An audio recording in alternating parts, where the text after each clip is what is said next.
Bali mga boss, kung maaalala nyo, dalawa dapat ang ilalaro natin sa 2-valve open. Si Mikay at saka si Kilua.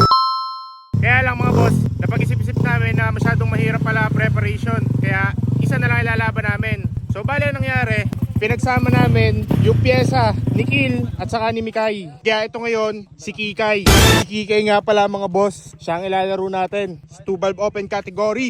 Paparating na race sa AMX Raceway, May 24 to 25 mga boss. And ngayon, magchuchun tayo mga boss. Chuchun na yan ni Boss Onyok Works. Build nga pala to by Boss Onyok Works mga boss. Boss Onyok Works. Ano masasabi mo sa iyong build? Magastos maglaro ng ganito. Magastos nga.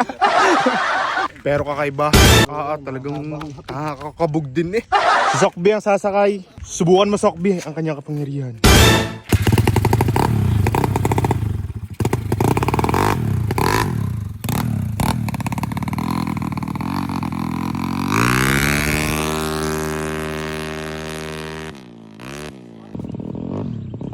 Test run, test run.